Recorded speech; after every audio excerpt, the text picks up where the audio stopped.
There's been a lot of violence in the Trump rallies. So wait till you see the montage we have at the end. But we're hearing from the Republicans, especially the head of the RNC, Reince Priebus, that it's not Donald Trump's fault. It's the media's fault. Go ahead, Reince. If we're being fair here, and it's nothing against you or anyone, but you know when cable shows are on a constant loop on a couple knuckleheads pushing each other and a 24/7 loop, I mean you create an environment. I think that just adds fuel to the fire. But shouldn't we focus on it? Shouldn't we highlight if there's violence at events, at campaign events, and it's only Donald Trump's? Shouldn't we mention that? No, mentioning it is fine. I'm questioning the 24/7 loop. I'm questioning 3 hours in prime time at night every day talking about it. I mean, I get it. It's news. I'm not questioning it's news. I'm not. But it's the obsession that I think that also adds to the problem. Yep. Granted, both sides have to disavow violence. I'm not saying that. But I do think that the media is obsessed to the point of it being very noticeable and almost bizarre. Oh, yeah, bizarre. Wait till you see the closing montage, like I said. We'll see if it's really both sides that are doing it, or if it's the media, or if it's perhaps Donald Trump. But first, let me lay out a couple of other possibilities for you guys. First of all, Donald Trump over the weekend started talking about Second Amendment rights. Now look, everybody can talk about Second Amendment rights. When Trump does it, given the violence at his rallies, you start to get concerned. But let's be fair. Let's take a look at what he said. We're going to win with education. We're going to win by knocking the hell out of Obamacare, terminating it, coming up with something much less expensive, much better. We are going to win in every aspect of our lives. We're going to win so much. We're going to win with our Second Amendment. We're going to win big league with our Second Amendment. We are going to keep winning at every level. We're going to win so much that you're going to come and you're going to say, Mr. President, we're winning too much. I can't stand it anymore. And I'm going to say, I don't care. Okay, no, I pardon him. Okay, he didn't mean, hey, bring your guns and deal with the protesters. He's just the usual third grader himself. We're going to win big league with the Second Amendment. I don't even know what that means. Okay, all right. So, but now his campaign manager, Corey Lewandowski, is involved in yet another scandal where he roughed up yet another person. Now, earlier it was Michelle Fields, who is a reporter for Breitbart. Their apology for that was, oh, we didn't know she worked for a conservative website.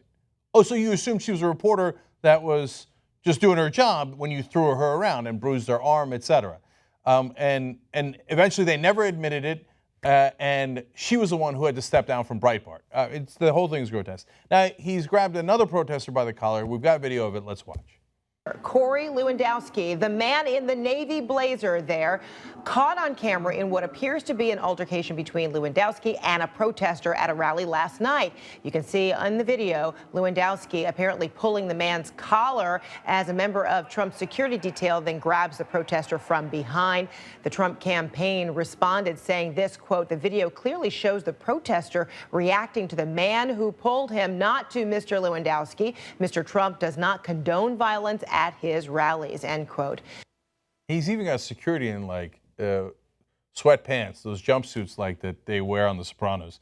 Okay, now if this was the first time Lewandowski had done it, I don't know. There's a lot of reports of him apparently doing this and being very aggressive in the past, but clearly we now have Fields and this person on tape that he's done it to. So if it's true that Donald Trump is not in favor of violence, he's going to reprimand him, right?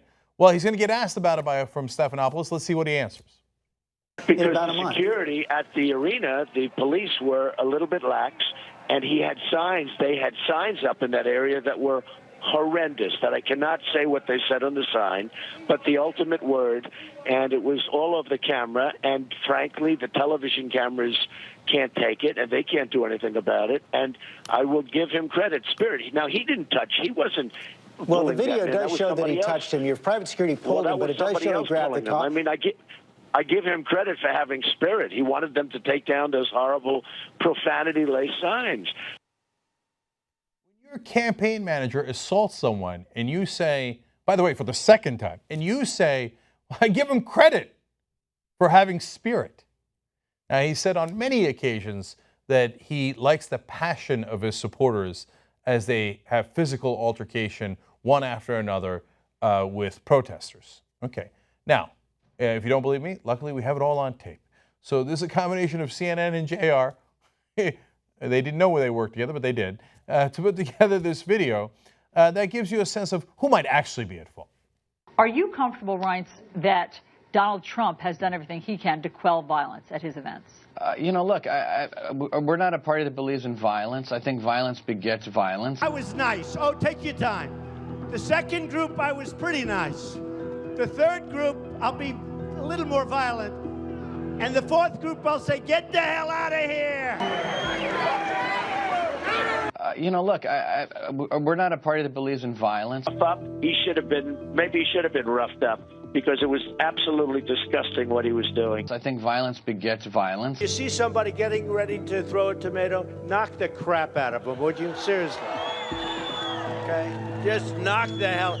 I promise you, I will pay for the legal fees, I promise. Are you comfortable, Reince, that Donald Trump has done everything he can to quell violence? You know what they used to do to guys like that when they were in a place like this? They'd be carried out on a stretcher, folks. Guards are very gentle with him. He's walking out like big high fives, smiling, laughing. Like to punch him in the face, I'll tell you.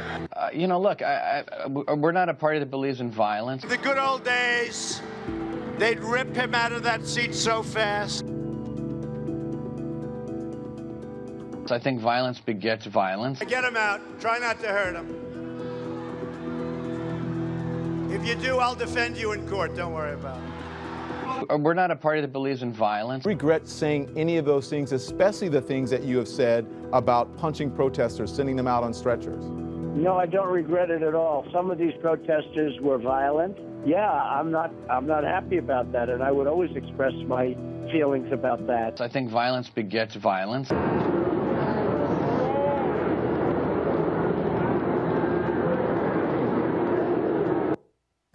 Gee, I wonder if it was the media that did all that, or perhaps it might have been Donald Trump egging on his supporters time and time again. The idea that you'd blame anybody but Trump is preposterous. Young Turks.